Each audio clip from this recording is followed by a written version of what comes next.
Iran और Israel के बीच किसी भी वक्त युद्ध शुरू हो सकता है। दोनों तरफ से ऐसे हथियार तैनात कर दिए गए हैं जिनसे हमला करने में सिर्फ कुछ मिनट चाहिए होंगे। हालात इतने खतरनाक हैं कि ईरान और हिजबुल्लाह को रोकने के लिए अमेरिका ने अपना कैरियर बैटल ग्रुप भी तैनात कर दिया है।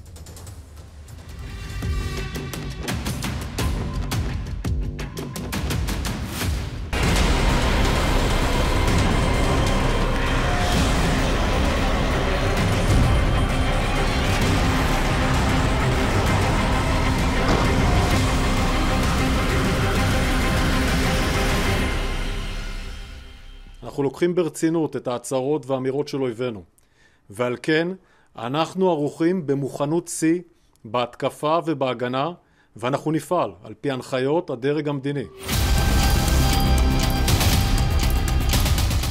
इजराइल रेडी है, ईरान की तैयारी पूरी है। अमेरिका भूमध्य सागर में युद्धपोत भेज चुका है।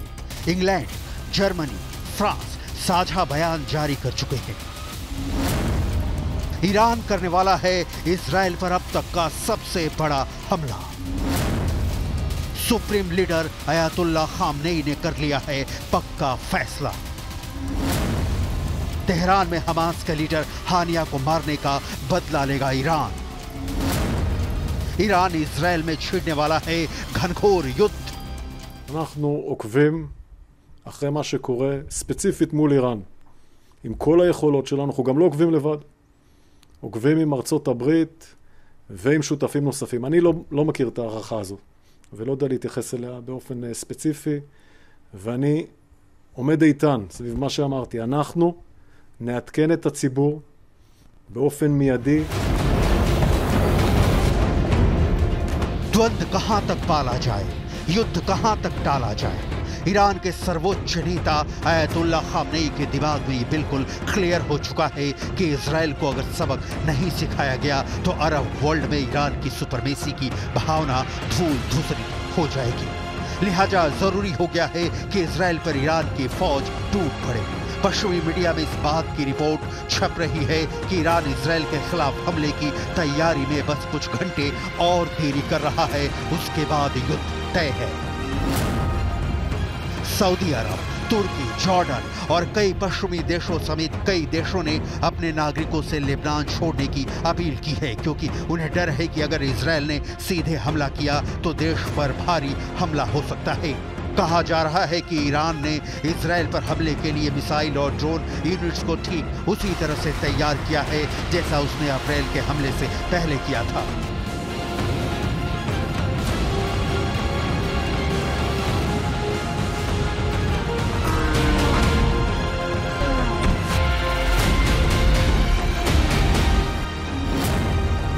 ऐसे में सवाल उठता है कि अगर वाकई ईरान ने इजराइल पर हमला किया तो क्या होगा? इजराइल की जवाबी कार्रवाई कैसी होगी? क्या इस हमले के बाद दोनों देशों के मित्र देश और संगठन भी इस जंग में कूद पड़ेंगे? सवाल तो यह भी है कि अगर ईरान इजराइल के बीच युद्ध छिड़ता है तो कौन पड़ेगा भारी, क्योंकि दोनों की दिख रही है पूरी तैयारी।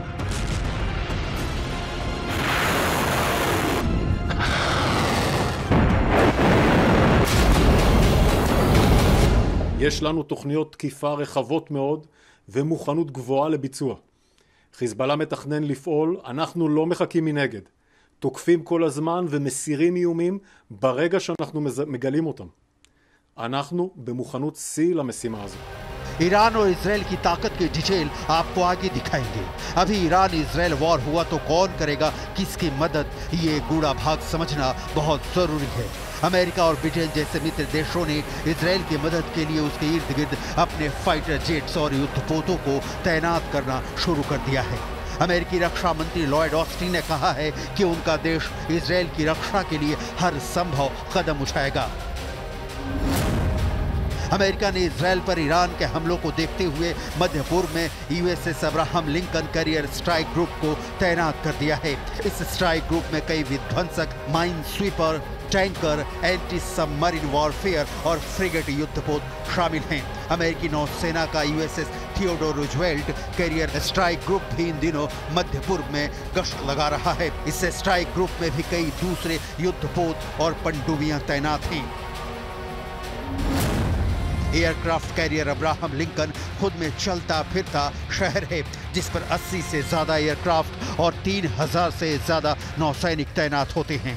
अब्राहम लिंकन एयरक्राफ्ट कैरियर अपने साथ F-35 लड़ाकू विमान भी लेकर जा रहे हैं।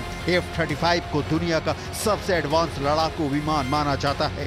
यह लड़ाकू विमान दुश्मन के राडार को चकमा देकर हमला करने में माहिर है।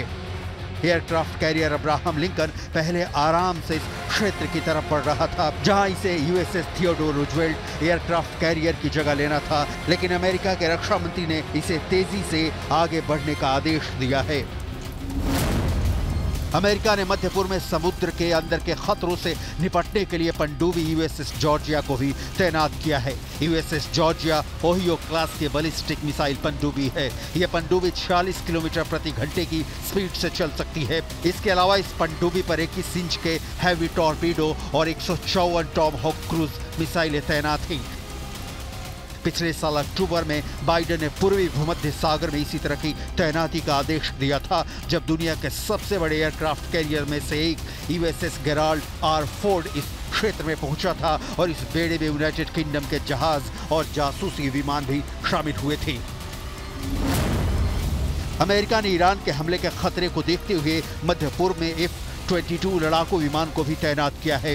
अमेरिका के सेंट्रल कमांड ने कुछ दिनों पहले ही कहा था कि उनके ऑपरेशनल एरिया में F-22 रैप्टर विमान आ चुके हैं। ये स्टील्थ तकनीक से लैस विमान है, जिसे अमेरिका ने किसी भी देश को नहीं बेचा है। ईरान इजराइल पर हमला करता है तो इसकी 100% गारंटी दिख रही है कि अमेरिका सिर्फ हस्तक्षेप नहीं करेगा, बल्कि इजराइल की ओर से ईरान पर हमला करेगा। ये सब अमेरिका उस वक्त कर रहा है जब अमेरिकी राष्ट्रपति जो बाइडेन गाजा में इजरायली युद्ध की आलोचना कर रहे हैं। फरवरी में गाजा एनक्लेव में इजराइल के ऑपरेशन को अत्यधिक बताया और बार बार कहा कि बहुत अधिक नागरिक मारे गए थे। हालांकि इसके बाद भी इजराइल लगातार गाजा में हमले कर रहा है और अमेरिका लगातार इजराइल को हथियार सप्लाई कर रहा है। यूक्रेन के राष्ट्रपति व्लादिमीर ज़ेलेंस्की से एक बहुत बड़ी गलती हो गई है। रूस के अंदर अपनी ब्रिगेड भेजने के बाद ज़ेलेंस्की को खबर मिली है कि उनके करीब 1500 से ज्यादा फौजियों को रूस की सेना ने मार डाला है। अब पुतिन ने जो ऑर्डर दिया है उसके बाद रूस की सेना ने 1.5 गुना ताकत के साथ यूक्रेन पर हमला बोल दिया है। रूस के कुसर्क में जेलेंस्की के इस टैंक को देखिए। ये रूस की पोजीशन पर हमला कर रहा था, लेकिन ऊपर से इसकी रिकॉर्डिंग कर रहा था पुतिन का ड्रोन। रूस ने इसे फौरन टारगेट पर लिया और फिर इस टैंक से आ टकराया लैंसट ड्रोन। इसके बाद ये टैंक जलता रहा और फिर हुआ ऐसा धमाका। इस वक्त यूक्रेन का बहुत बड़ा हमला चल रहा है। कुछ जगह इस हमले को नाकाम कर दिया गया, तो कुछ जगह जेलेंस्की की फोर्स नेटो की मदद से काफी आगे तक बढ़ चुकी है। ये बात रूस ने भी मानी है।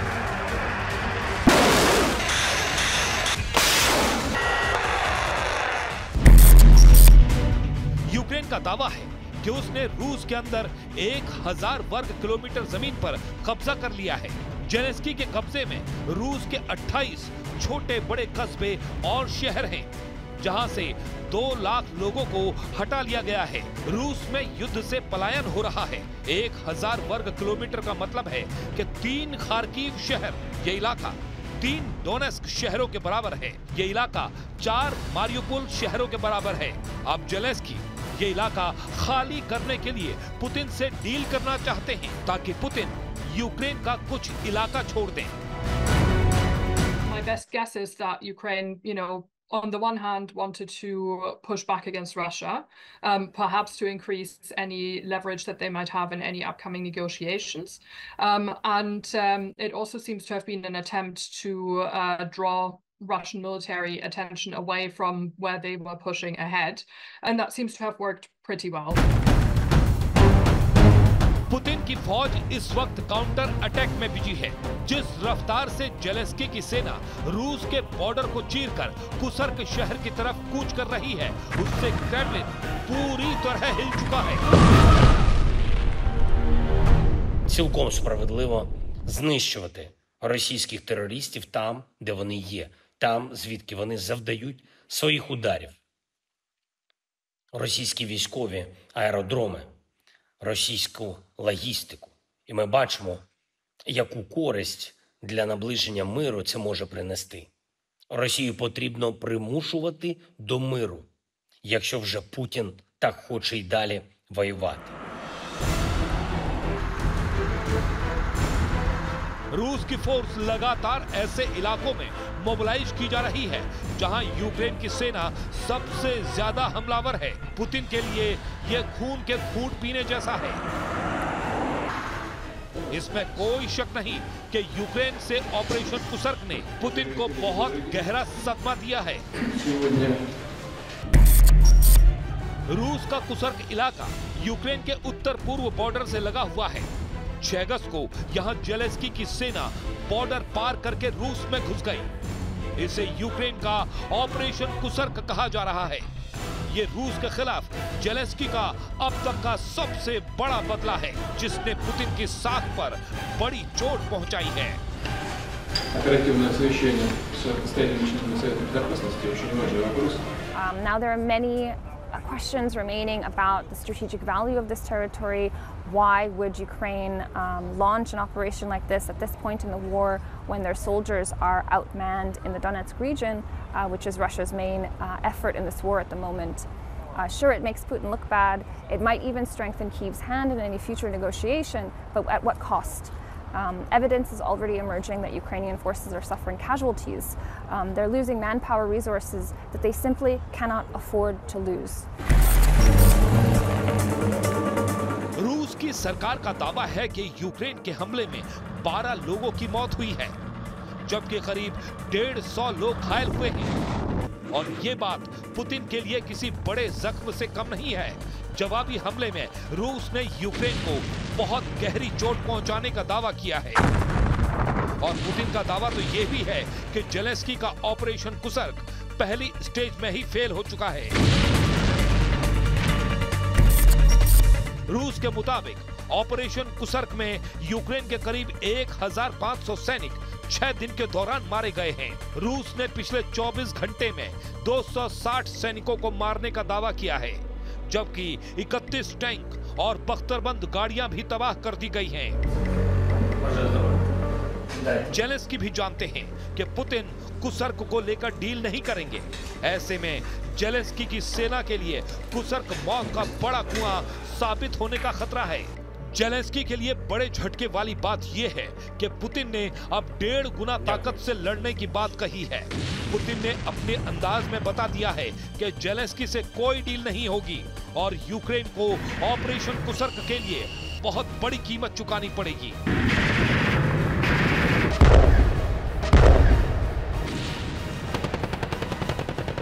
Акции, безусловно, преследуют главную военную цель, а именно остановить наступление наших войск по полному освобождению территории Луганской, Донецкой народных республик, территории Новороссии.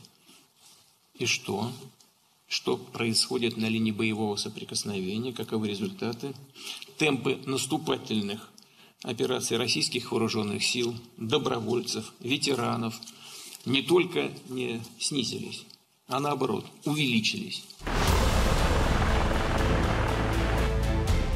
पुतिन की फोर्स इस वक्त कुसर्क के अलावा बेलगरद और ब्रांस्क में बहुत ज्यादा एक्टिव है। जहां तोप की कमी है वहां तोप पहुंचाई जा रही है, जहां टैंकों की जरूरत है वहां टैंक तैनात किए जा रहे हैं। ये बात तो तय है कि जेलेंस्की ने रूस के अंदर खलबली मचा दी है। पुतिन का फोकस कुसर्क शहर को बचाने में है, क्योंकि 6 अगस्त को जेलेंस्की ने रूस के अंदर कुसर्क शहर पर ऐसा हमला बोला है कि पहली बार रूस की सेना के पांव उखड़ते देखे गए हैं।